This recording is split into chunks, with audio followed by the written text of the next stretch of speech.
Done.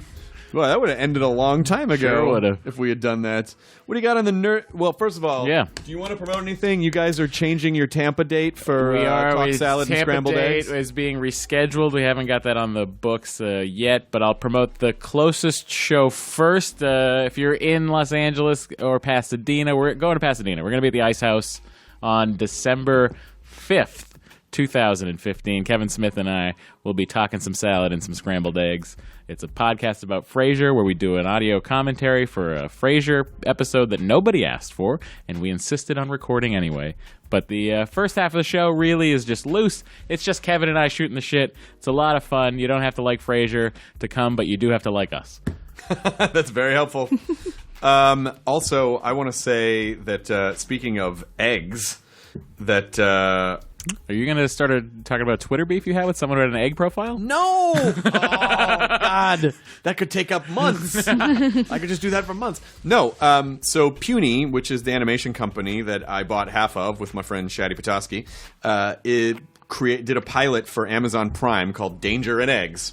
And it's a kids show, but Great segue. I feel like it's also for animation nerds and stoners. But the show's really fun. Adie Bryant is in it.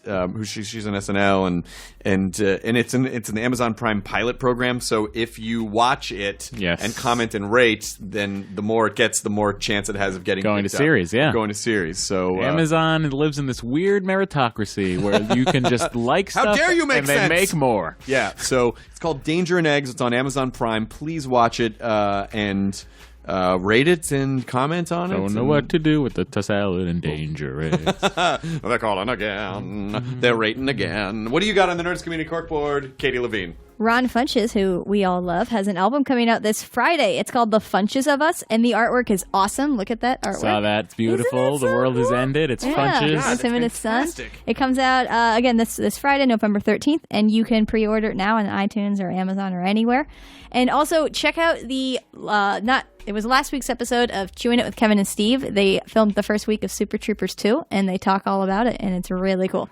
Also, if you haven't downloaded the Make Tech Human podcast yet, I'd appreciate it if you would. A lot of you have responded. It's all one hard word. to find. It was hard to find on iTunes because I've just discovered that the way that Wired made me name this podcast is hashtag Make Tech Human, all one word. Yep, I saw that on Twitter. Oh, no. So there's no way to... Well, I've gone in and just tried to fix some tags. It's going to be a little more searchable right now, but if you search one word, Make Tech Human, download it. There's a new episode coming out. We dare you to find it. There's a new episode coming out this Wednesday. So if you're busy listening to this podcast and you want your computer to be doing something in the meantime, maybe you download the Make Tech Human podcast. I'd appreciate it. And you know what? So would the Lord Jesus Christ.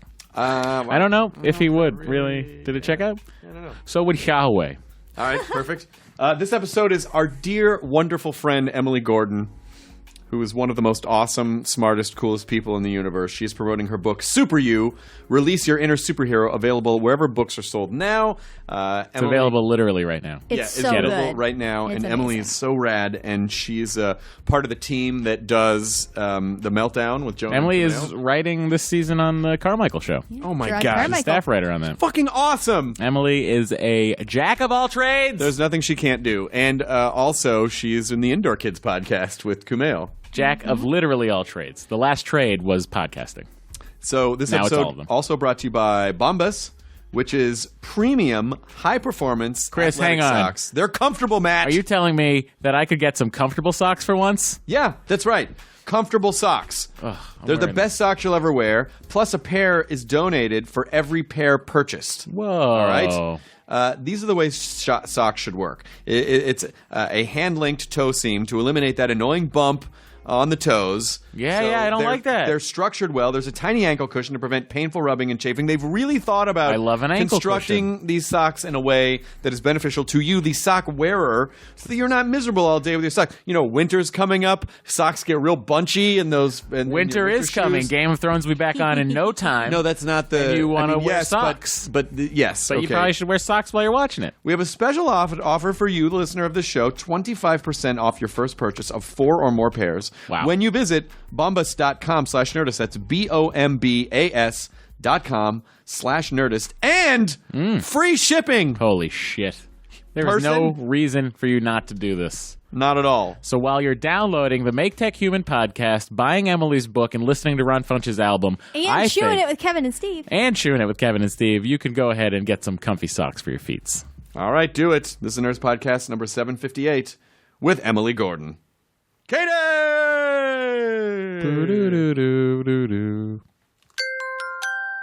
Now entering Nerdist.com.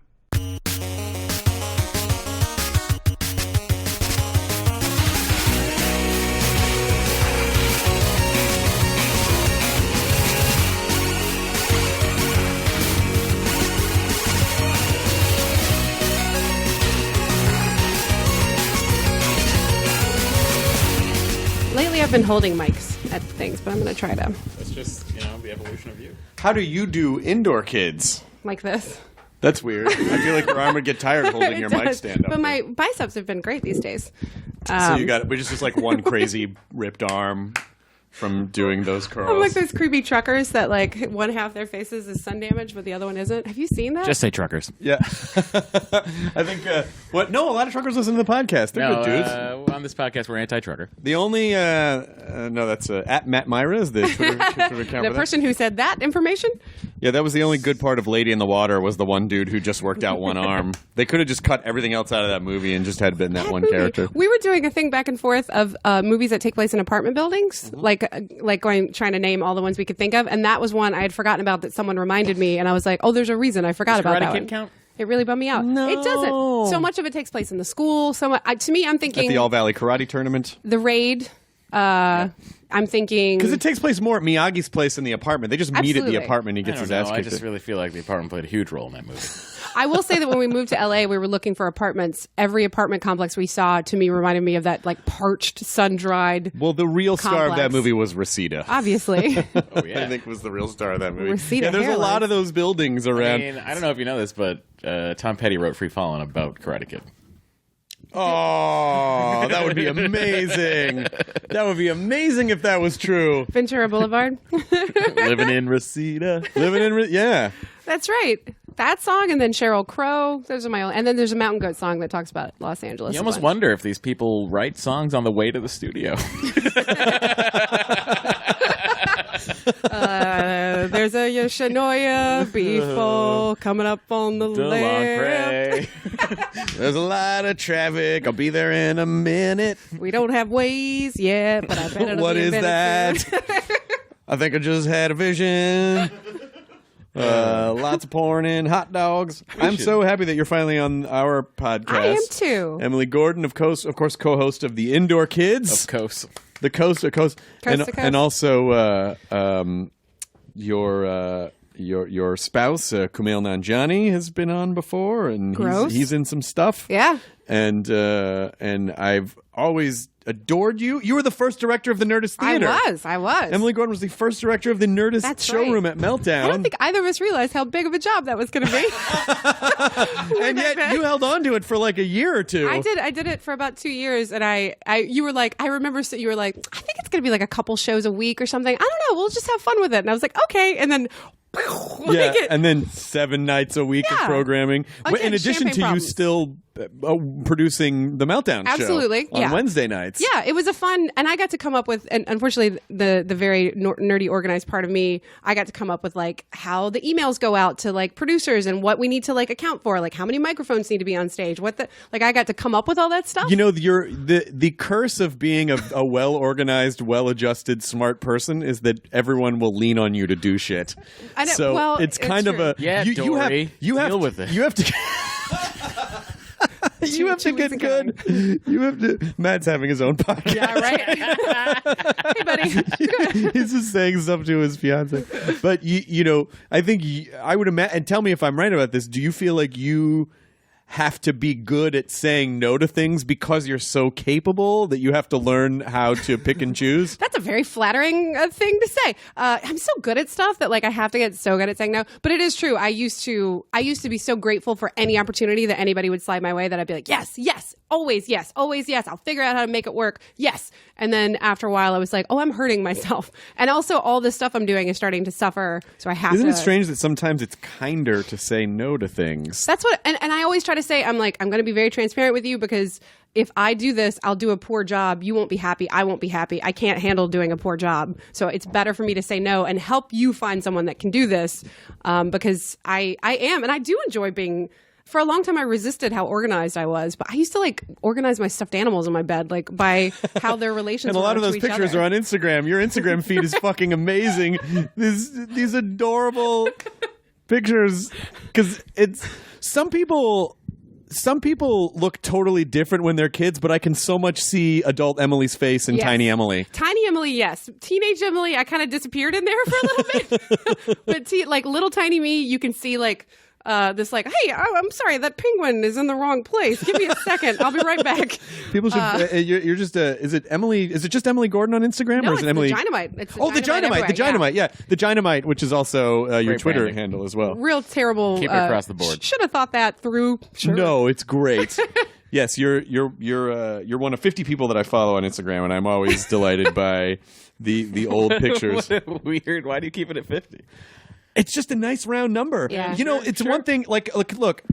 I follow 700 people on Twitter, and it's just too much to keep up on. It's a lot of people. 50 is a manageable number. You don't necessarily on have Instagram. to keep up on it. You know what I mean? I do. I like Instagram because I like it. Not only it's more engaging than just looking at 140 characters of text. Well, it's 1,000 words. I love the images, and I also love the. We all were we're going to ignore that. I love the image. Matt's own podcast. But I also just enjoy it's honestly how I catch up with a lot of people and my friends and see what they're up to and where they're going and Where what they they're are. doing. And so to me, my Instagram feed is much more personal than a Twitter feed, where it's I kind of like that person. I'll just kind of see what jokes they tweet out. But Instagram feels much more like You get to see into their lives. I want to see into their lives, and I want to hang out with them a little bit. So that's why I like it. Yeah, and I also have a thing where I have to get to the last picture that I remember seeing. I'll keep scrolling. I can't stop until I get to that last. Same thing. And I've had to pull over while driving to be okay, I'm sorry, hold on, let me just.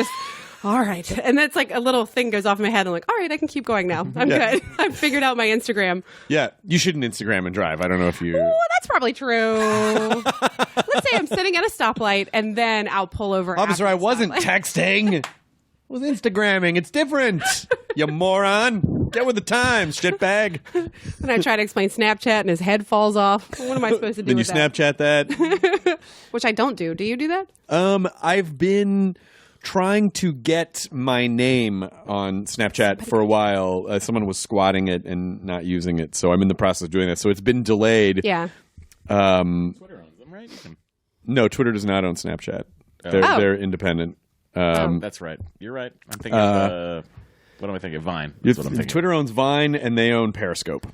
Those didn't even those are realize the two that. that Twitter have. That's very they own actually they own more than that. I think Twitter also bought TweetDeck. They And Kellogg half cereals. of New Jersey, right? Yeah, Kellogg cereals, half of New Jersey. Yeah. Crest toothpaste.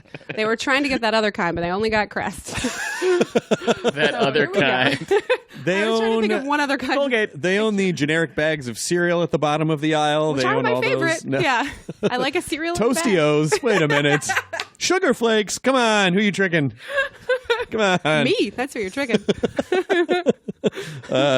But I had sent Kumail a text. Kumail congratulated me on my engagement, and I sent him a very sincere text where I said, honestly, you and Emily are very inspirational to me because you guys have been married for what, 8 years. 8 years, Yeah. and It's a long time.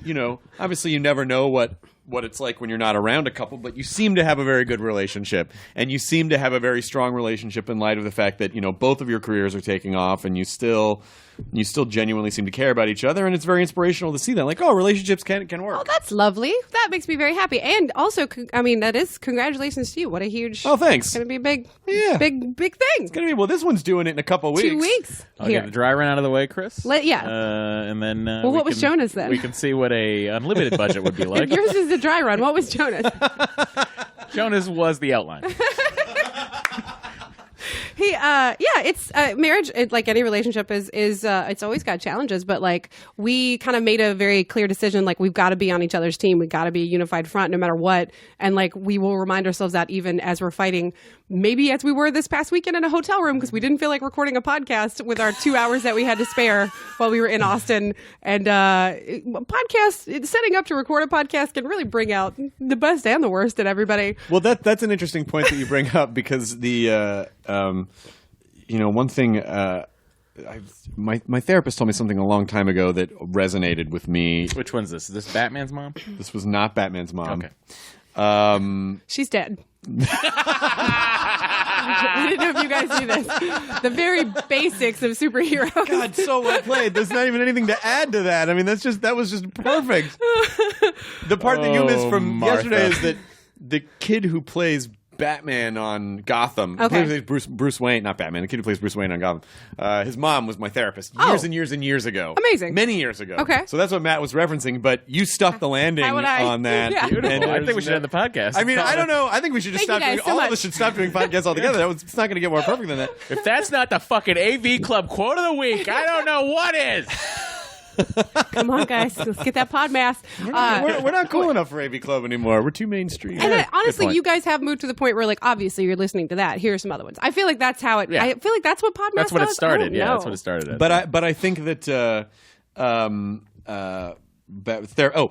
that the success that relationships that are successful stem from kindness. That when two people are committed to being kind to one another, that's what carries people through everything. Because bullshit, there are times in a relationship where it's like, I feel you just feel bad about yourself, or you just feel bad in general, and you're just not always super on board to have a person in your face. Mm-hmm. But as long as, like you said, you are always committed to understanding one another, even when you don't agree, or being kind to one another, even when you don't agree, then that's the ultimate goal. Because sometimes you just, when you get to the point where you're just fighting to fight, then there's nothing is being accomplished. It's really sad. And there's so many couples that get to a point where, like, that little, like, kernel of resentment they feel towards one another, instead of, like, making the choice to, like, no, I chose you a long time ago and I'm still choosing you. They start, like, that little kernel of resentment builds up and they're like, oh, fucking, why always you, always with you. And then it builds and then it builds. And then at a certain point, you can't go back. Well, that's the active word, is that you just described a pregnancy. You can't have a late term. You cannot go back. Marriage abortion. But actually, you can. I've done it. It's great. But it's that idea of, and it's not just relationships, but it's sobriety. It's anything else. But I think people forget that there is an element of choosing daily. You daily make the choice, as opposed to, fuck, I chose that person 5 years ago. Look what I'm stuck with. Yeah, exactly. Yeah. As opposed to making the daily choice to be with that person and be committed, and I think our human brains tend to score on a pass or fail, like a 0 or 100%. Yes. But a lot of life is like 60 or 70, 80%. Like very few things are perfect Black or not, or white. or a disaster. I completely agree with you. And so I think sometimes when there's trouble in a situation or relationship, people are like, oh, this isn't perfect. Fuck this. It's like, this is kind of how life is. You have to, like, not everything's going to be perfect. You have to not obsess over that. Yeah, and I do think, and I think we all have plenty of friends that have dated people, and then a week, it's like Seinfeldian, where like, oh, her hands are too big, or like she smells weird when she wakes up in the morning. Like, okay, well, that can be your reason for not, like, that can be the reason. It's because of her big sweaty hands. That's why she smells weird in the morning. Yeah, they build up little things in the crevices. Yeah. You can come up with literally any reason to, like, be like, well, I got to get out of this because this person's not perfect, because nobody's going to ever be perfect. But you have to, like, it is like sobriety. It's one day at a time. Every single day you're like, oh, I want to hang out with you today. And you also need to be a person that someone would want to hang out with every day. Well, that's the different part. Also, a lot of times being able to say, like, what is this really about? What is this really about? I'm all about the what is this really about? Yeah, because if it is like the kernel of resentment that's basically turned into a supernova of hatred. Yep. 9 months. And then you have a beautiful baby. A beautiful divorce baby. then is it really about you left the keys over here. Exactly. It's goddamn keys. Like, rah, rah, rah. Yes. I always tell people it's okay to be afraid of something, and it's okay to be afraid of success, to be afraid of committing yourself to someone.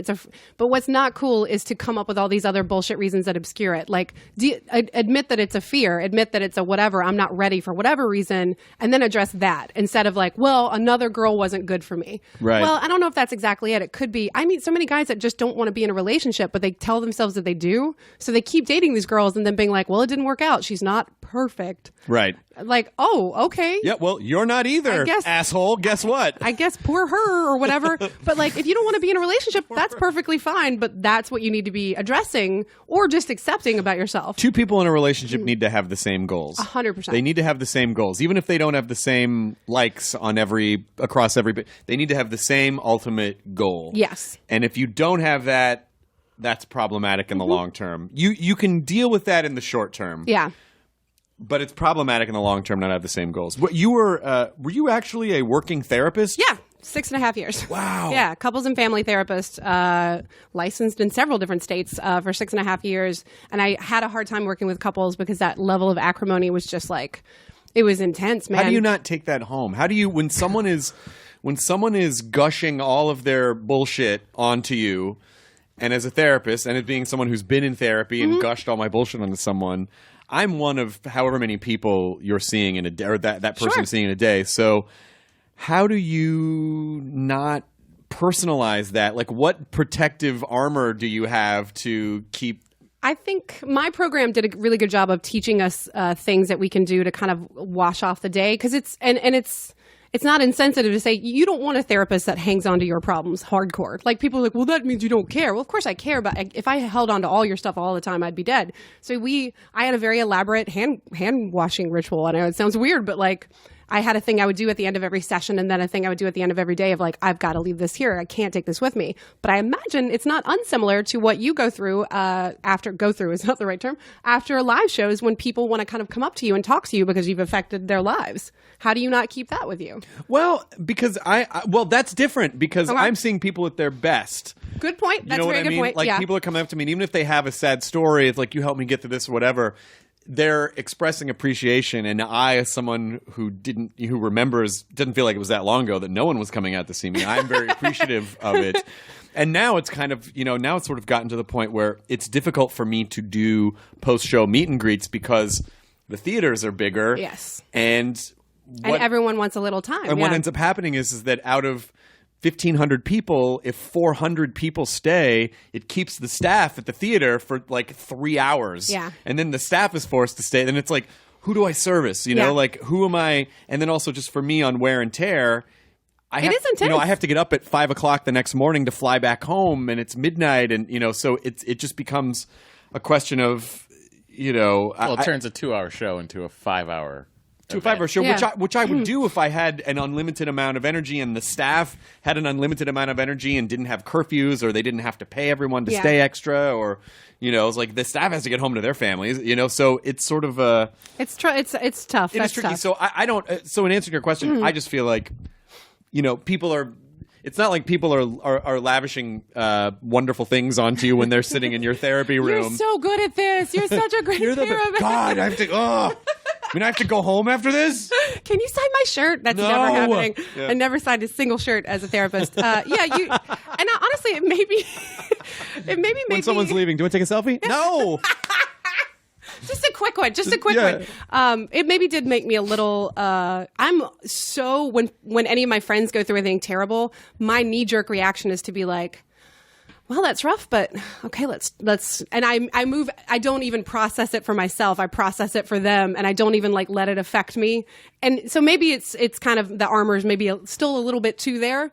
Like, if, a friend of mine's family member passed away, and I immediately was like, well, grief is a process, and I started going into all this, and I was like, oh shit, this is my friend. This is their like family member. This is like I need to take a minute to I'm not a therapist here. This is my friend. So I think it's maybe a little seemingly dispassionate perhaps when people have bad things happen to them, because I immediately go into like, what can we do? How can we do? And that's not always. And then when they start telling you all about the thing, you're like, we're going to have to pick it up there next week. No, we're friends. I'm going to have to go. It's been 50 minutes. Yeah. So I think, and even so, I handle when emergencies happen, I handle them. I kind of immediately go into problem solving and don't let myself feel anything. Sometimes until later, because that's not my role right now. And that's a tough thing to get out of. And maybe that's why I always kind of feel like a therapist, because to me it's an identity that I'm not ever gonna. Does it automatically make you better at your personal relationship, or is it harder in your personal relationship? Ask my husband. He would say maybe. I know, definitely not. And I'm not like.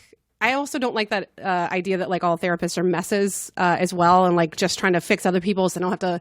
I think it's a combination. I'm not necessarily better at any of this stuff. I'm divorced. Kumail's my second husband, so people used to make fun of me for that. And I was like, do you want someone seeing you that is like in an unhappy, in a not great relationship? You don't really want that. You want someone who's been through life. Well, also, I mean. My guess is that you probably married young the first time. Very, yeah. And that doesn't... It's amazing deduction, Chris. Well, thank you. Thank you, Dr. Watson. But also that, you can't hold someone accountable who's 32 for a relationship choice that they made at 20. I mean, like that's... Yeah. It's crazy. It's crazy. Yeah. You have to... This is a process, and you got to learn stuff, and that's part of your process, and you figured it out, and Yeah. So I think that's a silly thing. So I think people who think that I'm going to be better at all this stuff, that's incorrect. But I do have some tools, but that doesn't mean that I necessarily know how to. I can tell myself, in this situation I should do this, this, and this, and then I don't do it because it's my life, and I get to do whatever the fuck I want, and I don't have to do the right thing all the time. So I think, it kind of evens out a little bit. I hope.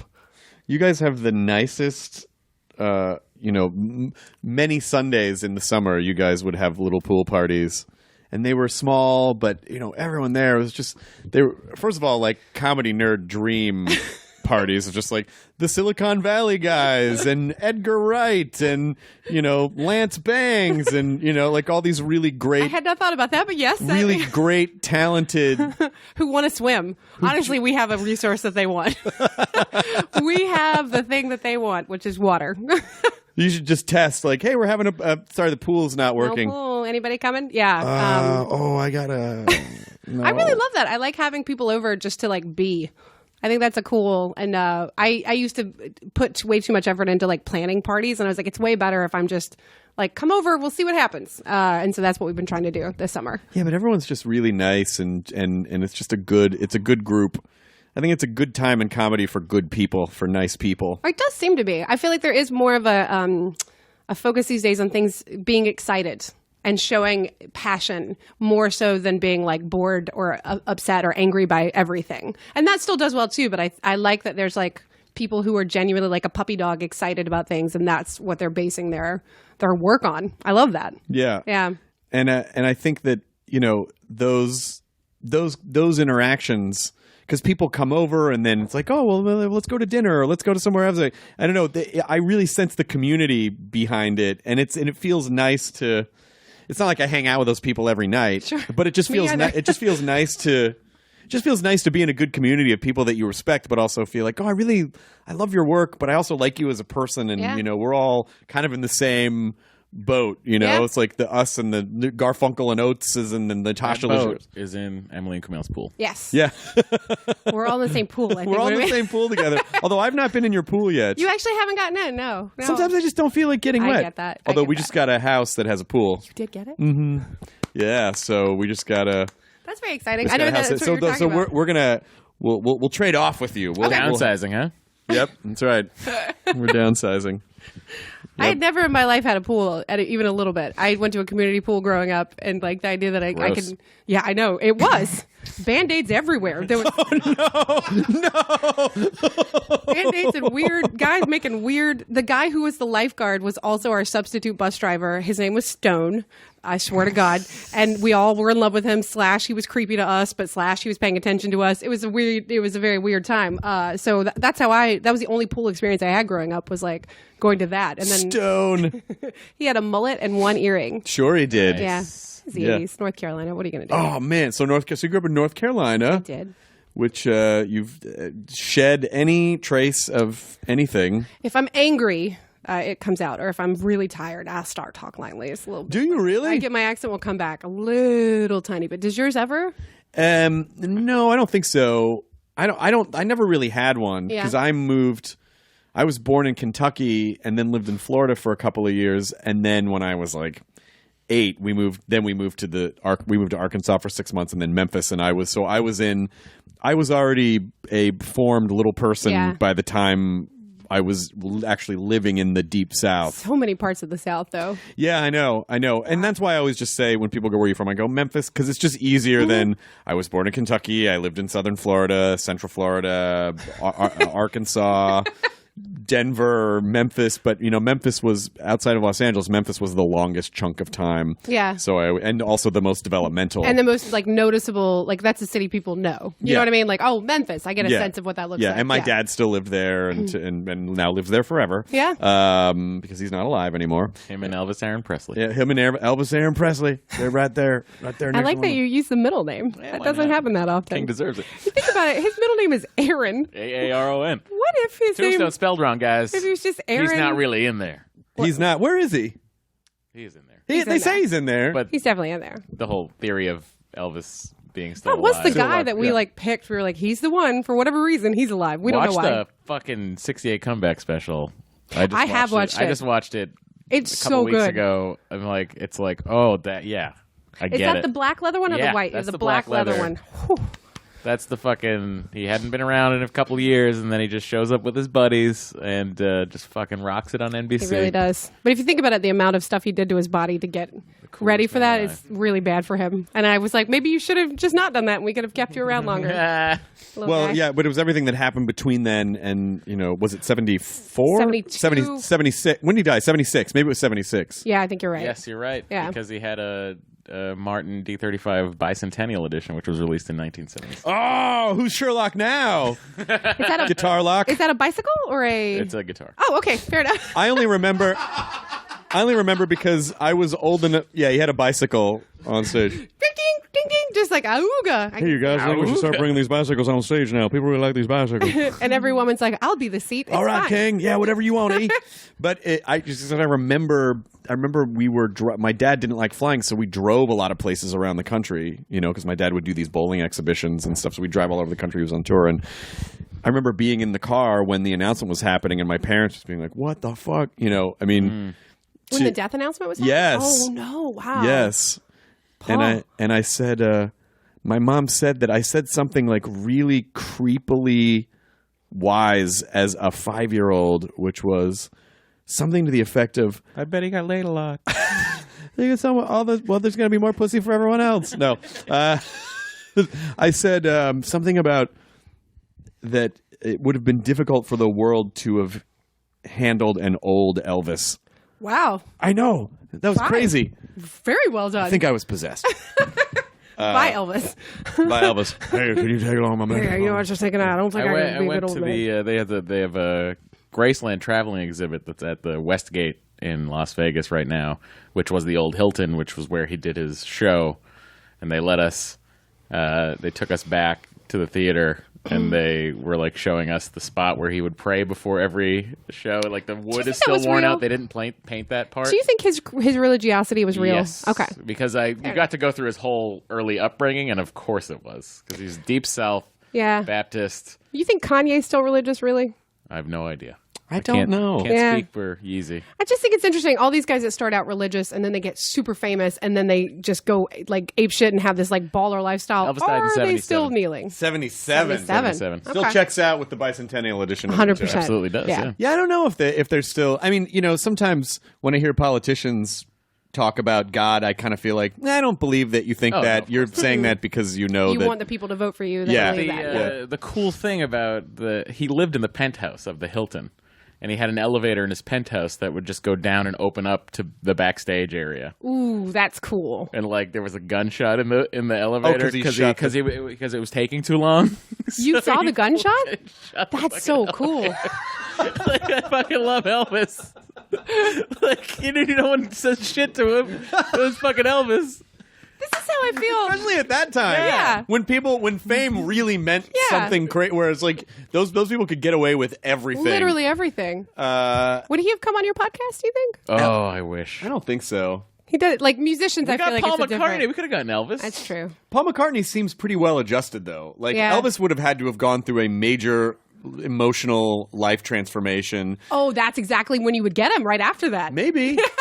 Maybe. But I think when you kind of look at, I think when you start doing the social math of what he was embroiled in and the people that were controlling his life and the drugs that he was on and he clearly needed real therapy. Yeah. He clearly had a lot of mom issues and dead brother issues and fame issues and even being famous at that time and also going from, I think it's more common now for people to talk about their feelings, but to go from, like the hottest, sexiest, most perfect everything to this kind of like tubby guy who was trying to squeeze into these suits in a time when music was changing. Yeah, and becoming more He visual. just would have needed help to get it. Just when you do all the social math, you're like, boy, it all checks out that he was going to kill himself sooner or die. later with some horrible thing. He Such a never bummer. got that big. Like if you look at him, like even they had all his like jumpsuits there in the cases. Those things are always upsetting. I'm like, really? That small? I'm like, yeah. Everyone? His waist apparently was always like 34 inches. Well, it's not that he was a massive guy, but I just think just aging naturally. It's hard. And having been, heartthrob. this image of himself that everyone had, and obviously that wasn't going to last. And how do you? I mean, who does that gracefully though? Besides like Paul Newman. Almost no one. Alec Baldwin, I think, did it pretty he's well. Done a pretty good job. He's not even. I don't even think he's aged out of being awesome yet. No, Like Yeah. he's not dealing with any of We that. were talking about how Gary Oldman in my lifetime has gone from being sexy young guy to being like playing dads, like in Granddads. Like I've watched him become like start playing different roles. He's not Sure. like a hot guy anymore. He's like fucking commissioner. Like he's Johnny Depp. Yeah. is fucking still nailing it. Tom Cruise is still nailing it. Tom Cruise is so still He's nailing it. ageless. Yeah, he really is. I don't think Bizarre. that's going to stop anytime soon. But that would be a bummer too. I mean, stuff like Kurt Cobain, any of these guys, like to see them getting older is such a. We don't want that as a people. We just don't want it. Like It's upsetting to I do us. wonder what like it would have been his 75th birthday. I do wonder what 75-year-old John Lennon would be like. Yeah, Probably Buddhist. I feel like they all would go Buddhist. No, That's I honestly, I think. Do you think John Lennon would have turned into like crazy old Ted Nugent guy? No. Really? No, I don't think he would have gone right wing. No. He's got some. He had some hate in him though. But he some of the accounts make him sound like he might have been kind of a dick. Yeah. And, Oh, he was and, kind of and, a dick, and, yeah. and kind of going through, and it seemed like he was going through identities that were appropriate for the time.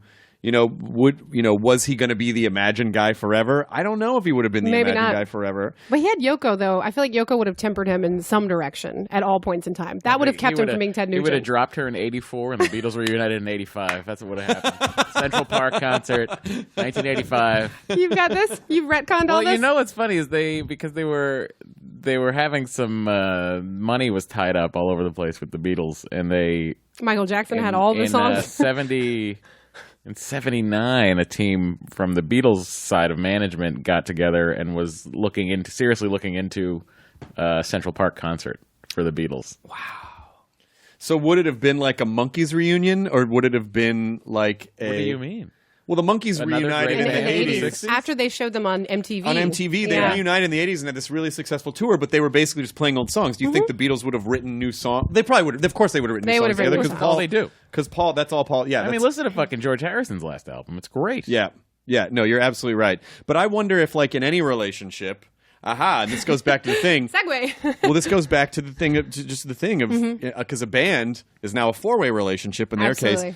And I think there's no way at that point they could have had common goals. And I think the only goal at that point when people drift so far apart, so you look at the Eagles is like, or the Police, it's like, well, money. Yeah. Like they have this common goal of money. They still can't they still It doesn't can't mean- bear to be on stage with one Well, another. that's what happened to that's why the anthology happened.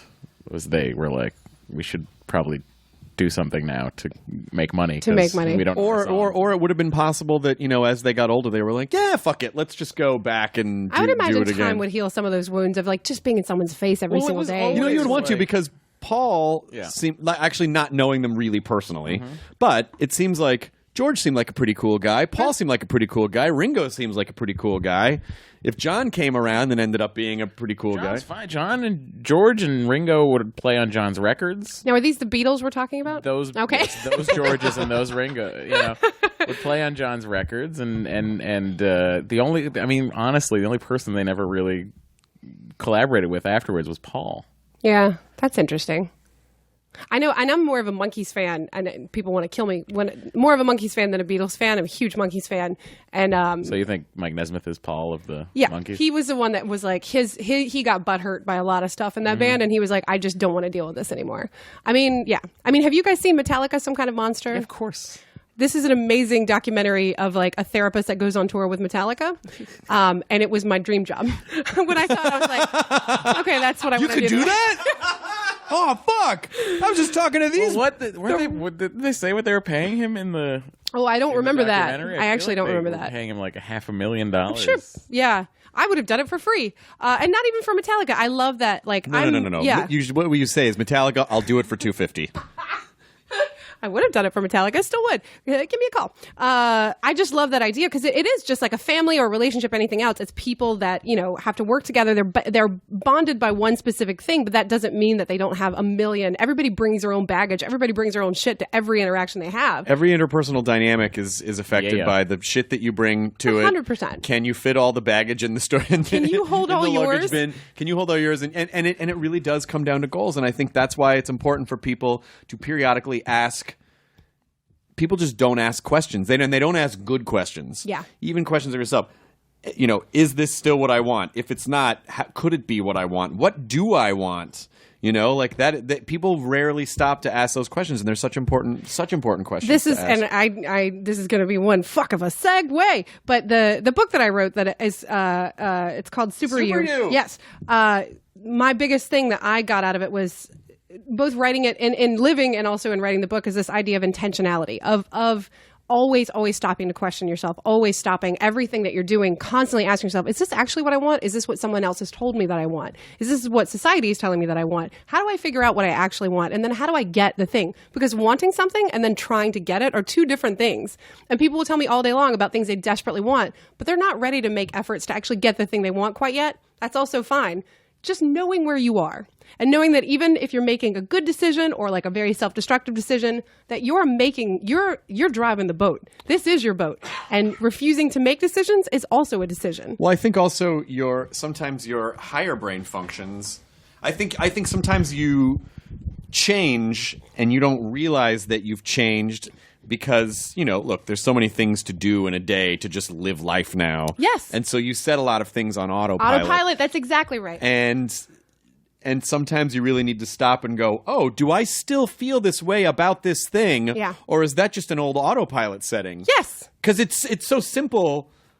People are always looking for external things to change them or make them feel better when sometimes it's as simple as just asking yourself a good question and coming up with the answer and going, oh my God, to have that epiphany moment. Yeah. And sometimes it's not even epiphanies. It's like, sometimes it's about just these little hints of knowledge that you're getting day to day and being like, well, maybe I'm going to try something different and see how it feels. Rather than waiting for inspiration to strike and changing, sometimes you kind of have to start making the changes, see how it's affecting you, and then be like, it turns out this was probably a good idea. Well, I think social media people use it in an ineffective way, which can be sometimes running around to everyone else and going, what's wrong with me? What's wrong with me? What's wrong with me? What's wrong with me? Validation. And not just stopping and being still for a second going, what's wrong with me? Like, what do I want? Like going inward just once, you know, sometimes people don't do that. It's scary in there. It is scary. Yeah, it's real dark in there. Well, because sometimes, you might get answers back that you don't Absolutely. You don't want to deal with. You don't want to think about, you don't want to deal with, you're not ready for. And all that is okay too,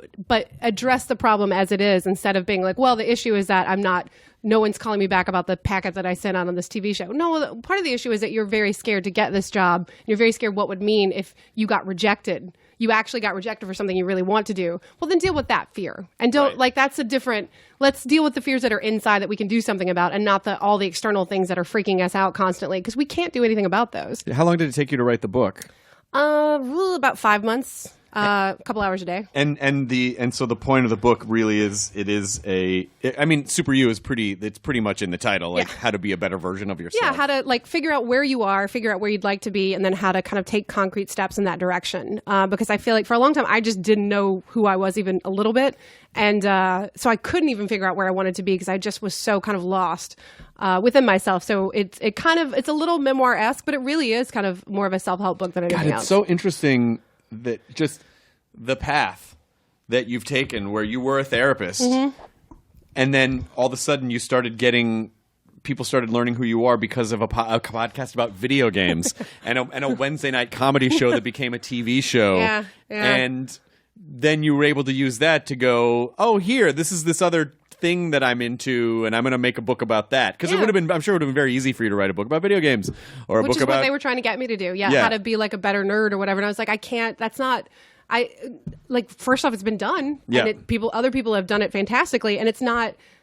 That's not how I see myself kind of contributing to the world. That's not it. I will make a podcast about video games till the end of time, but that, like, writing a jokey book about, like, nerd culture's taken over, like, that didn't appeal to me as much. But I kind of made a decision a couple of years ago once I moved to LA, and I was feeling very kind of, I was kind of in an identity crisis. I hadn't started Meltdown yet. I hadn't started working, like, running the theater yet. And I was like, I don't know what I'm doing. Had a conversation with a stranger at a bar, and she was like, it seems like you kind of want to be doing something in mental health. And I was like, fuck, that's right. Damn it. And even if that just started out with writing a blog, like having my own blog where I talk about mental health stuff, and then that tripping into writing stuff for other websites about mental health, and that tripping into, I was like, yeah, everything I do, I want it to have some sense of you're not alone, some sense of that tinged somewhere in there. And I've tried really, really hard to do that as much as I could. What do you think is the biggest challenge that people with mental health issues face? It depends on how I think that feeling like you're both special and you're not special in that, yes, nobody else has lived life exactly as you have, but you're not the only person who struggled with feeling like a failure, feeling like a fraud, being terrified, being depressed, being anxious. A lot of people have experienced this. A lot of people have felt like everybody else is doing great and I'm doing terribly. Most of us have felt that way. And I think what mental illness and what emotional not health, whatever that term is, I should know that as a former therapist, but emotional not health. Emotional not health. What it wants is for you to feel alone. It wants to get you alone because that's how it can eat at you, and that's how it can kind of feed on you. And don't let you be alone. You're not alone. You're like, there's so many of us, and there are so many communities out there. Thank God to the internet. Thank God to all this stuff that you can find other people feeling as you are. Because you're not alone. Yeah, who the fuck does Elvis Presley talk to? Exactly. That relates to him. Yeah. Celebrities are a different story. That's a funny thing. George Harrison said that in the Beatles anthology. He's like, I always felt bad for Elvis. Yeah. Because with Elvis, he had no peers. He didn't. With us, I could just talk to John or Ringo or Paul. But with Elvis, who do you turn to? Yeah. Nobody. Who do you turn to? He doesn't, like, his family's TCB gang? No family. It's, everyone's gone. Like, yeah, I mean, and who else can understand that level of, no one else can come in and go, I totally get it. No, you don't. Yeah, and that's true. Elvis was alone. But he is. Elvis was alone. But if you're not Elvis, you're probably not alone. Everyone who is not Elvis. So lucky for all of us who are not Elvis. Yeah, you're not alone. What you're going through, wherever you are, is where you're supposed to be right now. It's okay. They're not doing anything wrong, but you can also feel better. You can feel better. You can live better. You don't have to, but you can if you want to. It's sometimes it's hard when you're in it, and I think that's sort of the that's the Sarlacc pit of depression, which is, and anxiety too. Anxiety, every time it's happened, every time I experience it, and I'm getting better about it now, but recognizing that it's just a thing and not, because you're sort of with depression, when you're in it, this is it. I don't know how to get out of this. I don't know. With anxiety, it's, I know the other times that was just a fake anxiety thing, but this time it's real, and it's real, and it tricks you every single time. And that's what it's almost like. The biggest struggle is the illusion that it's like everything. That it's everything, and you can't. I know I got out of it before, but this time that's not gonna. This one's different.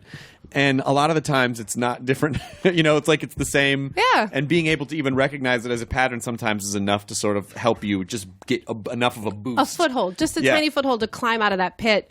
Because it isn't forever. It is just right now. But I have that thing too, where whatever I'm feeling right at this moment, that's how I've felt forever. That's how I'll feel for the rest of my life. That's it. And you have to kind of back yourself away from that and get a little objective distance. I talk about that a lot of, like, you need to be able to kind of look at your life almost like a reality show sometimes. And some of us are too good at it, and that's a problem too. But, like, being able to step outside yourself and be like, okay, let's take a look at what's actually happening. If there was like a reality show filming my life, would it see that this is how I've been forever? Would it see that I'm having kind of a shitty day and that maybe I should just wait until the next day to try and like figure out what things are going, and being able to back away just a little bit and kind of get some distance and kind of see your life as objectively as possible, which is very, very hard to do because we are so in it, has helped me tremendously. Because when I used to call it the wallow, I would like whatever I was feeling, I would wallow in it. I couldn't feel anything a little bit. I like everything was like, oh God. Like I just was like, I'd cry in English class, like just over a boy that I could not give a shit about. Like, why am I crying over this guy? I think I have a wealth of emotions and I've learned to kind of be okay with it now. But for a long time, I felt like I was drowning in them a lot. Yeah. And how did you... Very long. Well, for me, it took going the opposite direction, clamping down on them for years and and intellectualizing everything, not letting myself feel anything, dating circus performers so that I had no chance of them hurting me because I didn't take them seriously. I wasn't taking myself seriously. Yeah. Cult members. I had some. Oh my God. I dated dudes for the story for like a while. And Are you serious? Oh, big time. And God bless those guys. You're all great if you're listening to this. But they knew what they were doing. They're cult. But like one guy would like pretend to like guess what I was thinking, like a number I was thinking, and I would be like, oh my God, you're right. Oh my God. But he wasn't the number. Of course not. He wasn't psychic. He was just like a bored guy. Well, it's fine. And then I just had this very icy kind of detached from my emotions completely. And then I kind of slowly kind of started letting them back in. But for me, I had to go through that. I had to like realize I could make my emotions my bitch and kind of put them in this little hole before I let them start advising me rather than driving. They should be in the passenger seat. I always put them in the driver's seat. Yeah. Interesting. Yeah.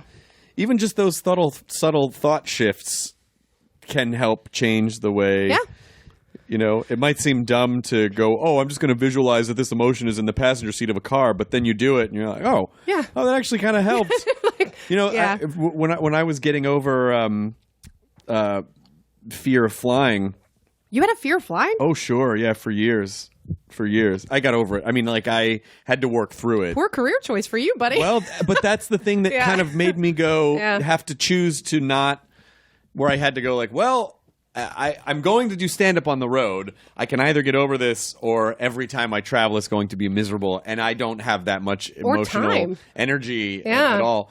And so I found this really great program called Fly Calm, and it was really great. I would just listen to it on the plane when I was getting on, and it really helped. And sometimes I still listen to it just because I like it. Like I just got used to it. But there is something in there. There's something in the program. I think I just got it on iTunes. But there's something in the program where you know, it tells you to visualize taking all of your worry and fear and all your emotional stuff and sticking it in an overhead compartment and closing the door. Ooh, I like that. And so even just visualizing doing that, it weirdly just helps you. It sort of works. Yeah. Like, and, you know, it's incremental.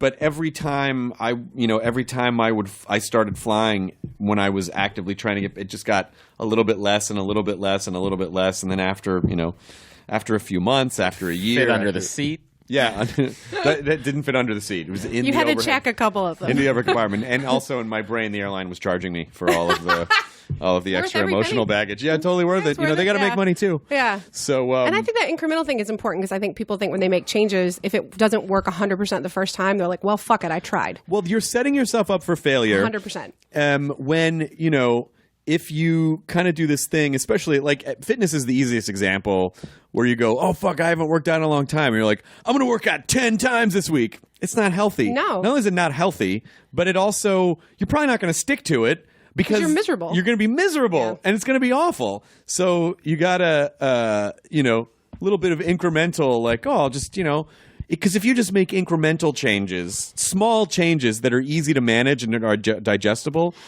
you will, the cumulative effect will be once you figure out how to manage that little bit, then you can add on something else, and then you can add on something else, and it won't even feel like work at that point. It's like, oh, I've figured this out. Maybe I'll just try. Maybe I'll work out twice a week. You know, like it.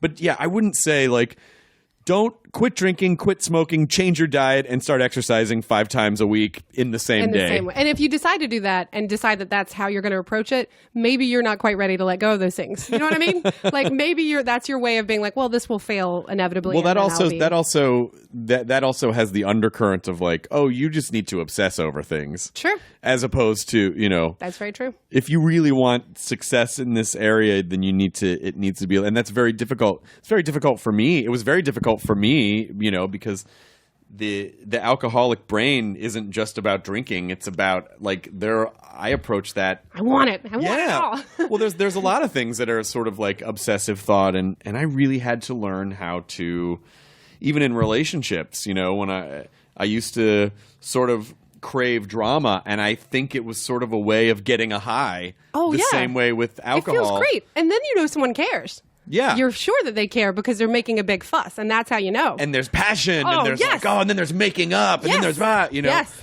and learning to just be still and calm, and Lydia is so easy to be around, and that was kind of maddening at first because I'm bet. like, it's fine, it's okay just to I'm one of those too. I have that problem too. It's really in the year we've been together, I think the biggest altercation was something like, hey, what are you? Oh, this is silly, because like you said, we sort of have those goals of like, we both had troubled relationships in the past, and we both grown-ups. And we're both grown-ups, and we both just want, like, our goal is to, hey, we just want to be happy together and understand each other and have a good relationship. And so own a publishing empire. A couple things on the list. Well, I can't give her a publishing empire. So Oh, wow. she's very Okay, fair enough. Yeah. Although I'm gonna make her sign a prenup for my adorable TV on it. Gonna be so cute when the Hearst lawyers I'm gonna look that do it on- over. you guys, Descend upon you. I'm gonna make her sign a prenup on Hello Kitty stationery. It's so adorable. We're like, I gotta keep all my Doctor Who shirts. You don't get a single one of those. I don't know. And then, something terrible happened. I'm sure their lawyers will be like, we found a loophole where you can get all the shirts. God damn it! That's so fun. But I think just sort of, learning to be calm is and appreciating calm. and appreciating Yeah. calm, and not being bored by calm, and not being self-destructive with calm, because you need to, up and down and up and down. It's not having that. I realized that there was an emotional drug behind that, and I go, well, fuck, of course, it's connected to all that other shit. Yeah. But I don't think I would have done that if I didn't have regular therapy. And I tell people, even when you don't think you have a problem, it's important because it's important for you to sit down with someone on a regular basis and say whatever is on your mind, whatever you're feeling, without fear of judgment, and someone who has the experience to reflect some things back to you and get you to ask good questions and explore. It's really a spa helpful. day when you're doing well. To me, it's like a massage when you're doing well, and then it's there when you're not doing as well. And it's like a relationship like no other. It's none of your friends' More like jobs. a chiropractor when you're not doing well. Crack, crack. Oh, I'm fine.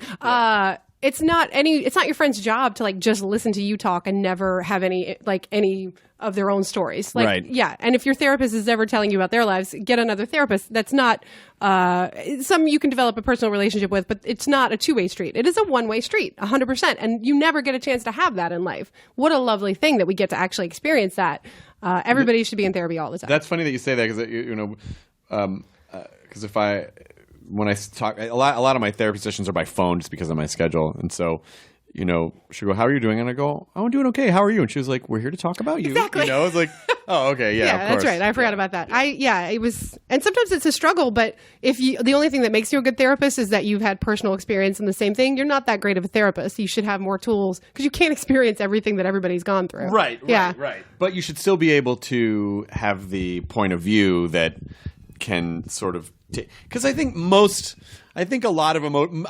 emotional struggles usually come from the same handful of It's for all the of same the emotions handful underneath. of reasons. I would say so. Yeah, I mean it's almost like there are.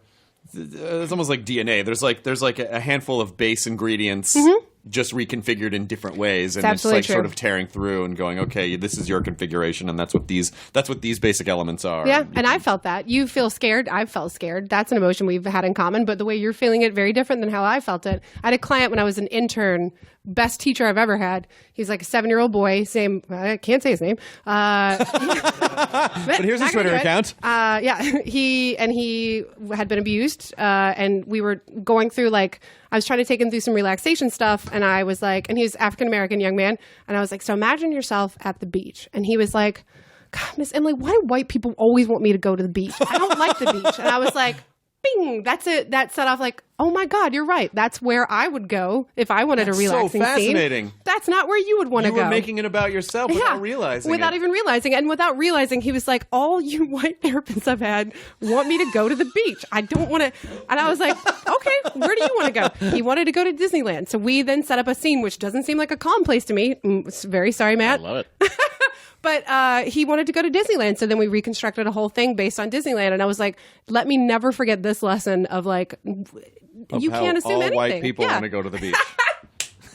And that young man was Bernie Mac. God, how great. Having Bernie Mac as your client is a therapist. What if I don't understand that now? Whenever I see an African American, I'm like thinking about Disneyland. You know, You're like, nope, not today. Not today.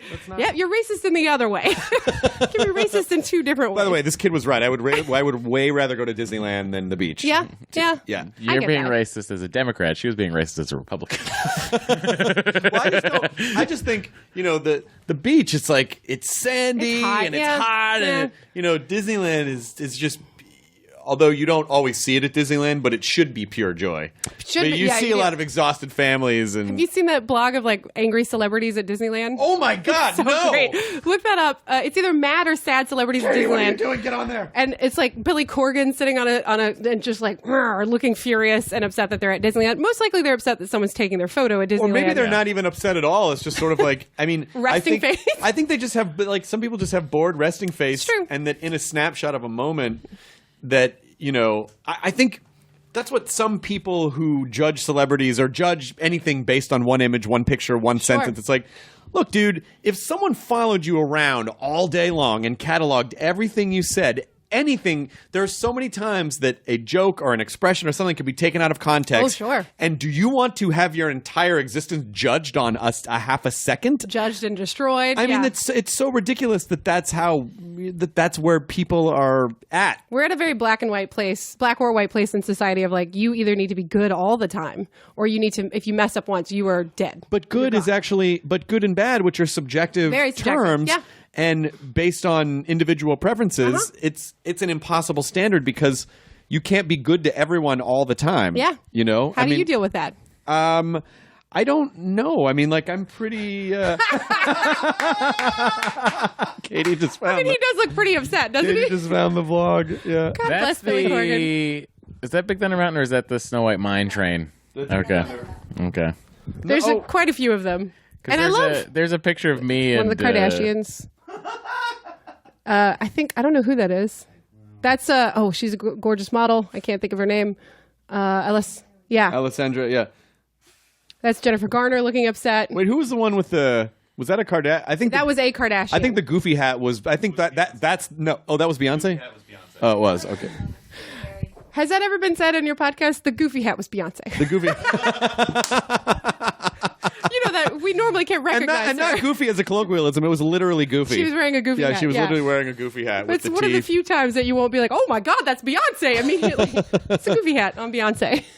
It's a great blog. I enjoyed myself thoroughly on that one. I think it's great. When I have seen celebrities at theme parks, I love it. I love that they're like, no, fuck it. I need to still go to Disneyland. I think there is going to be some type of an emotional implosion at some point of everyone feeling, and not just celebrities, but everyone's online, of everyone ultimately feeling on guard all the time and trying to monitor everything they do to be perfect. This goes back to being perfect or not perfect. Yeah. And not perfect is instant failure. It's like, it's not. It's fucking, we're humans, you know? We have to evolve. If someone says something stupid, don't fucking attack them. Ask them why they said it or get some context or try to understand. But,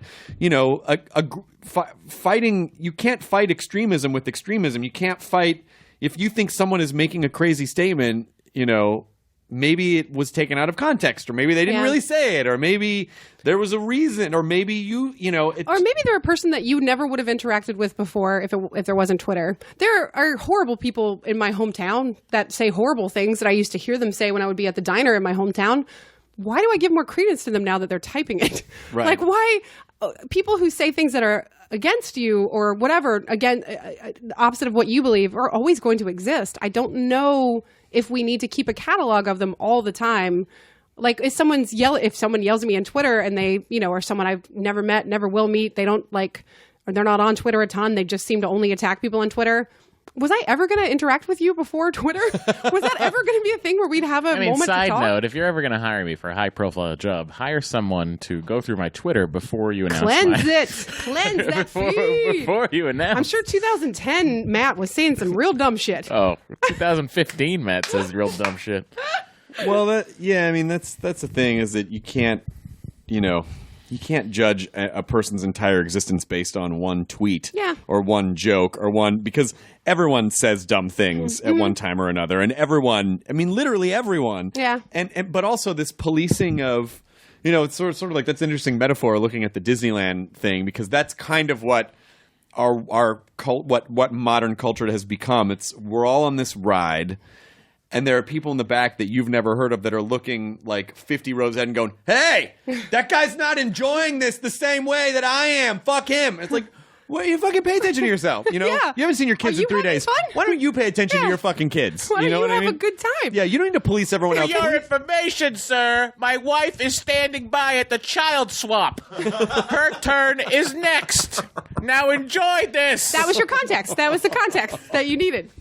I like that. I'm always a big fan of context, especially for things like that, because I watched people that I had sometimes respect for when I was growing up say horrible, sometimes racist, hateful things. And then when you talk to them, you see that they're scared. They're scared that the way that they thought the world works is different and they don't know what to do about it.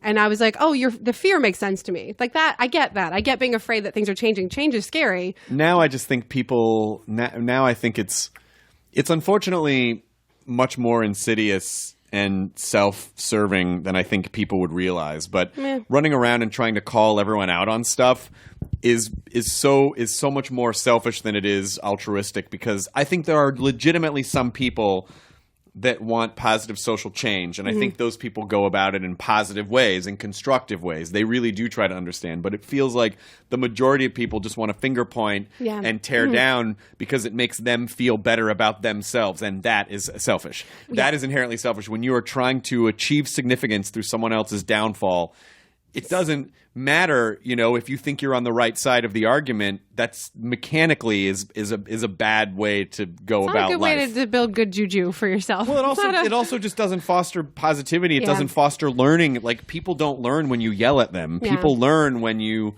talk to them and try to understand, even if you don't agree with them, rather than finger point. Look at this fucking piece of shit. Comedy is comedy. It's silly. Like, comedy is supposed to be satirical, but people do that for serious. Yeah, like, a lot. there's a lot of things that we say on At Midnight that I would never say in life, like in a real situation to a real person. But but I feel like there's just so much aggression of, like, there's so much barking now. And I think that aggression could be really useful if pointed in a direction that is towards change rather than towards taking away of something. Right. So that I try to, when I'm having a day where I want to scream at everyone online, which happens all the time, I intentionally don't let myself do it. And then I try to do something that is productive in some capacity. I'm a huge volunteering nerd, and I think to me, it eases all wounds and all, like, frustrations. And I try to do it as much as I can. I donate money. If I'm super angry and I can't stop being angry, I donate money to someone that I believe is doing something good. Oh, what a great idea. Every single time, I try to. I do an exchange. That's a positive way to use anger rather than attacking. I'm so fucking mad. And if you don't have the money, then have the time to do it. Like that, I used to not have money to donate to stuff, and then I would donate my time. Like, donate something of yourself that can help to people that you do like, rather than focusing on the people you don't like. It would just be nice, but I think most people don't have this level of awareness. But it would just be nice if the people who are constantly trying to tear down, even if they think they're on the right side, even if you agree with them, it's like, hey man, don't make enemies out of your allies. Yeah. Like, don't approach things that way. I wish people would understand that kind of attacking, that type of tearing down, that doesn't count as your Doing community work, service. right?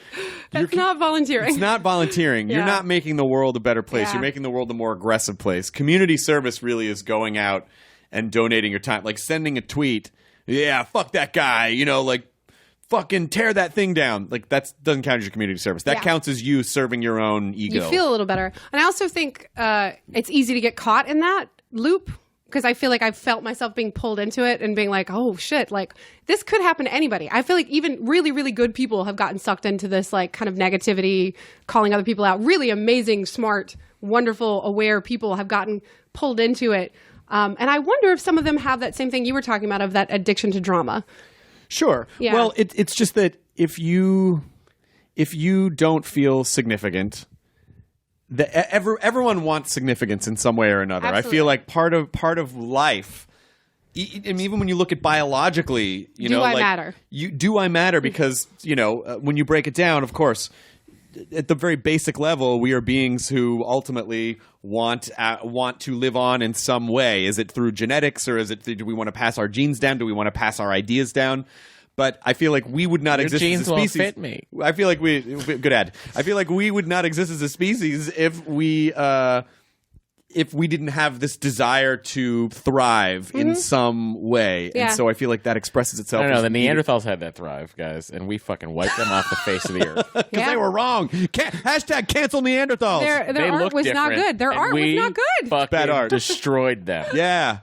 America did this to you, Neanderthals. I mean, if they'd put emojis up on those walls, oh, damn. That's the only way they could communicate was through emoji. Good ad, Matt. A lot of eggplant emojis Oh, so in the many. Neanderthals. Yeah. So many. Yeah, but I think that part of it is just trying to establish some type of I matter, I am significant, and I understand the. I certainly understand the desire to do that, the urge to do that, but I don't think that's the right way to go about it. There's a lot of ways to be significant. I think that's what another thing people don't. They think they need to be famous in this town specifically. People think they need to be famous to be significant. That's not true in the slightest. Well, I also think what we were talking about earlier is that change through aggression is the same type of thing as like I'm gonna all of a sudden work out 10 times a week. Yeah. It's like that is an extreme. I think real lasting change is calm and incremental and understanding. It's passionate, but perhaps not aggressive. Well, yeah. Because no one, even if you force someone to believe, even if you force someone to go, okay, fine, you're right. They're not gonna they're just gonna resent you. You know what I mean? That's like forcing someone to stay with you who wants to break up with you. Do you know those people? Yes. I always talk to people like, how can I make them stay with me? Like, do you want to be with someone who you're forcing to stay with? But then I win. What are you winning? Like, think about your ultimate goal here. What is it that you want? You may not know at this point because you can't force someone to be in love with you. Damn it. Yeah, it's a bummer. Yeah. Wish you could. I don't know Tom if you want Hiddleston. to, though. I don't know if you... Look up. You're married. Great. Good point. Great point. So happily. But that, very, very happily. And I'm not even into white dudes, really. But that white dude, man, I just saw 2 movies with him in it this weekend. He's so the one good. white dude. Yeah. He's the one white dude. What about Hardy? Yeah, he's probably at the beach. I hope not. Don't lose that white skin, that milky white skin, He's Tom. definitely not at the beach. Yeah. He's British. He's definitely not at the beach. Hardy? Yeah, Tom it's all Hardy. right. Yeah. It's all right. You're also When I into saw him. him freelance rap that one time on camera, I was like, nah, Oh, yeah. And when you saw his MySpace Freelance profile. rap. Freelance? Thank you. No. He's a rap freelancer. He doesn't He have goes a around, label. he doesn't have one boss. He doesn't have a label. He was raps for... freelancing. Yeah, he's He's like, a let me turn in my W-9 and then we can start. I will invoice you for this rap later. Oh, I needed to bring my ID to drop these sick beats. How many dependents do I have? Could you pay my S corp? I'm not going to kick him out of bed for eating crackers or whatever, but, What rhymes with S corp? Nest Corp? Nope, not at all. Doesn't work. Nope, not at all. Bad freelance rapper. Bad. Oh, I'm no good at that. That would be great. We're still trying to come up with Winthrop? puns, all of us are, I can tell. But you're Emily, we're at an hour. Thank you. We're gonna I have appreciate it. I'll to. see We're you guys gonna have next to week. pick this up next week. I do feel like sometimes these podcasts are like therapy sessions, but it's good, It's like, and because I think we're all trying to learn about ourselves in as much as we're trying to help discover things for other people. But I am actually very excited to read your book. Oh, thank you. Because I've always had such great affection for you. You're such a kind, gentle, wonderful person to be around, and also someone who is very uncomfortable with compliments. You should have seen her when we did the when I dropped in at Meltdown. Yeah. And someone who was on stage promoting your book. Joan and Camille constantly are on stage promoting She my was book. so flustered and like, stop it! Don't! I gotta learn how to take compliments. I'm like, not good. genuinely. I'm very southern in that way that I'm like, if you compliment me, I'll be like, oh, well, I don't know. I don't think so. Should I bring you up on stage? You'd say, no, don't you dare. I'm getting better at that. I'm getting more and more comfortable with it. But yes, thank you. Thank you for the nice things you said. I think for a very constructive and warm, sincere book in sort of real terms, I think people should check out Super You and follow you on the appropriate platforms. The Gynomite, Gynomite. That is correct. Did you ever explain? I know you explained to me why you picked that. I used to do burlesque dancing, and that was my burlesque name. Are you serious? I didn't know that. Dynamite! You have to say it like that. Oh my God, that's fantastic. And my You've had the most interesting life of anyone I've ever met. You were a therapist, and you dated circus, and you were burlesque, and you're married to a comic, and you book a comedy show, and you do a video game podcast, and you wrote a so many things. You're the perfect example of like what it means to be in our culture, of like being able to do a lot of different things, and not have to just stick to one thing and then integrate all of those things. The best I can. I don't burlesque dance at all anymore. My teacher, when I told her what my name was going to be, everybody else was like Vivian Lessex or whatever. and I'm sure that was an actual one. And she was like, that's a little too jokey. And I was like, I'm sorry, that's my name. Vivian Lessex. I have so much respect for the art of burlesque, and my teacher was an amazing woman, and I haven't done it since then because she was so good. I haven't found anybody to What is match the her. what is the essence of good burlesque? It's a tease. It's not about how much skin you show. It's about the fact that you are making the audience want you to take it off, and you are taking your fucking time with it. It helped me a lot, and I recommend to all girls get into a burlesque class to to understand your sexuality in a way that belongs to you and nobody else. Because you're dancing only for you, especially when you're in the classes. You aren't dancing for dudes. Because you're only giving people what they want when you feel like it. Absolutely. Right. And it was like, oh, my sexuality can exist without a dude being present. It doesn't have to have a dude there. It can just be mine. It doesn't have to belong to anybody else. Dudes have known that for years. We jerk off a lot. Yeah, dudes, and I do think dudes have more of a sense of like, this is mine and I will give it to you. Whereas ladies are like, I'll just be waiting here for when you're ready to let me. Yeah, but I don't know. I'm curious. I mean, everyone is different, but do women ever go, I'm really bored. I guess I could jerk off. You know what I mean? I do. If Camille's out of town, it's the same thing as anybody else where it's like, well, I guess I'll do that. And then maybe I'll figure out something to write or something. I don't know. Maybe I'll go for a walk.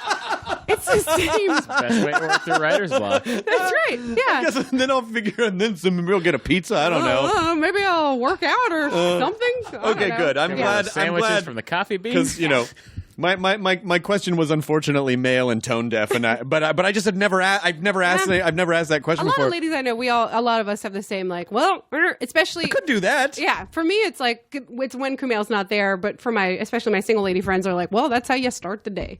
You got to clear the chambers and then you get to work. Oh, interesting. Yeah. Clear.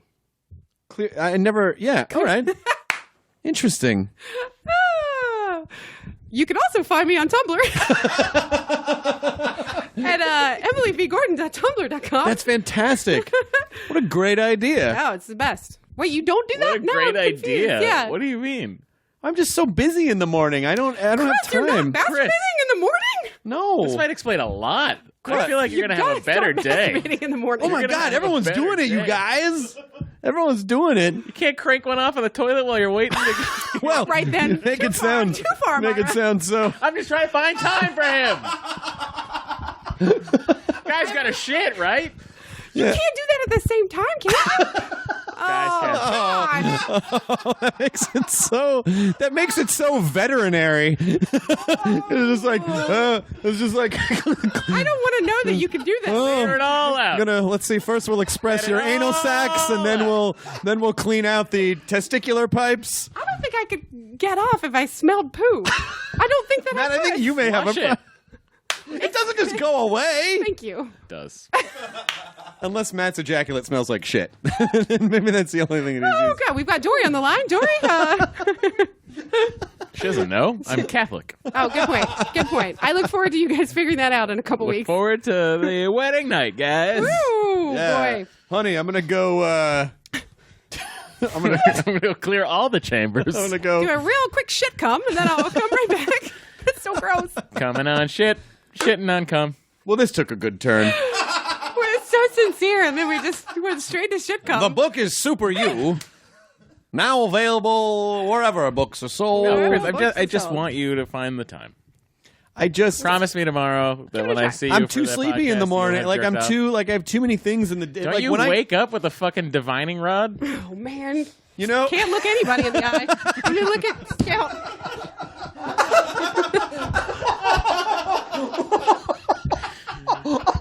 legitimately looked away in the most sincere, like, oh man, now I gotta. Yee. Ah. What kind of desk is this? Where's this from? This You know, my days when I wake up, just like the emails come in, and I instantly have to, like just start dealing Leave with the phone out of the room. with Take stuff. a minute. Yeah, I would say Leave the take a phone out of minute the in the room. morning. You do you, literally. You do you. All right. Give it a try. Let us know. Give it a whirl. I'm not 100% convinced I'm going to report Give back it on this. a whirl. Don't need to. Don't need No, to know. we'll know by your change in demeanor. You see the look in your Hey eye. guys, everything's just so chill, isn't it? What a great day this Hey is. man. What if this has been your why you're wound up all Your the time? career You just drive, had no everything. idea. Incremental change. Yeah, exactly. If you just jerk off one morning a week, then it could become 2 mornings, then 5 mornings, then all day. Oh man. Oh my God! What if I just become like a heroin addict, and it's just Yeah, I don't want that. Okay, at midnight. I'm sorry, I didn't suggest it. It was more Matt Myra that suggested it. I this was saying. jerk chamber where there's just all these conspiracy theories written in cum all over the walls, and all these charts and geometric formulas. Guys, My boy. guys, I got it. One of the filthiest human beings I've ever met in my whole life. That's always my favorite thing about you. What, me? Yeah. Matt's the one who shits while he jerks off. That's true. That's No, it was true. merely a suggestion. It can be done. You haven't done it. You've done it. Of course. All right then. We've all done it. We haven't all done it. I think all we've proven done it. today that we Kyle haven't all does done it. it. Katie's doing it right No, stop it. Scout. Scout's doing it. now. Kyle does it constantly. Woo. What a great idea. Says Is that Scout's voice? That's Scout's voice. No, I don't know. That was more of a cat voice, I think. Oh, you're right. That was more of a. More of a meow. I think Scout's. She's got a Hey guys. Hey guys. For a cat, like, I don't think a cat's rubbing one out in a litter box. Like that just feels. No, certainly not. It's too grainy in there. Yeah. Yeah. I don't know what cats do. Good point. Not a cat guy. Great picture of Scout reading my book, by the way. That was really lovely. That was a lovely thing. Well, congratulations again. Thank you. And please come back again soon. And Sure. I always adore hanging out with you. And so we'll have some pool parties over at my house, and then but we'll do it in the afternoon, not in the morning. You'll be busy. I'm busy. We show up early and just standing outside. Nearly every pool party she had this summer, I was somehow out of town. Yeah, you're always out of town, I feel like. I don't God, know. I'm gonna have to get a new We're going iCal color to just put the time. Pool blue. No, not that. Oh. around. The masturbation. You're already looking to schedule Off it. white? Off-white, yeah, the off-white. All right, guys, you've been great. I gotta go. Can you schedule things on iCal in increments of like 4 minutes, or does it have to be 15?